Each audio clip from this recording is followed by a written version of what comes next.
जय गुरु जी, शुक्राना गुरु जी। सारी संगत को जय गुरु जी। ओम नमः शिवाय, शिव जी सदा सहाय। ओम नमः शिवाय, गुरु जी सदा सहाय। शिव पुराण श्री वायव्य संहिता का दूसरा अध्याय। शिव गणों का वर्णन। वायुदेव बोले, हे मुनियों, एक दिन श्री कृष्ण जी ने उपमन्यु मुनि से कहा, हे महर्षि, आप मुझे देवाधिदेव भगवान शिव के पाशुपत व्रत के ज्ञान को बताइए। पशु कौन है और वे किस रस्सी से बंधे हैं और उससे कैसे मुक्त होते हैं? शिवजी पशुपति कैसे कहलाए? कृपा कर मेरी इन जिज्ञासाओं को शांत करें।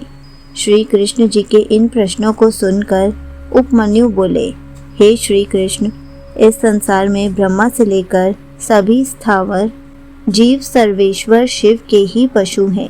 शिव जी ही उनके स्वामी हैं, इसलिए उनके अधिपति होने के कारण वे पशुपति कहलाते हैं। भगवान शिव द्वारा रचित सभी पशु मोह माया की दृढ़ रस्सियों से बंधे हैं।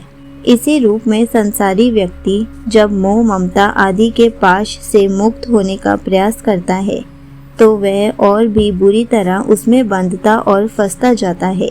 कोई केवल सांसारिक साधनों द्वारा पाश से मुक्त नहीं हो पाता। इसके लिए भगवान शिव की कृपा आवश्यक है।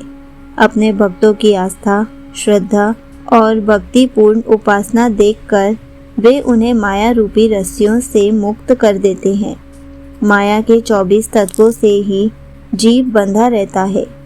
अपने जीवों को इन बंधनों में बांधने वाले स्वयं भगवान शिव ही हैं।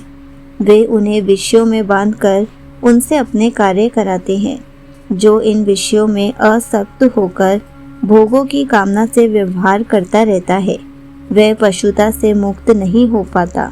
जिसे संसार के भोगों में रस नहीं मिलता, वह शिव कृपा से इन पाशों से मुक्त हो जाता है। महेश्वर संसार का अनुशासन चलाते हैं तो बाह्य जगत का बाहर से पालन करते हैं और हव्य कव्य भी ग्रहण करते हैं। जल जगत में जीव भरता है और पृथ्वी जगत को धारण करती है। दैत्यों का संहार स्वयं भगवान शंकर करते हैं। देवेंद्र स्वर्ग का संचालन करते हैं।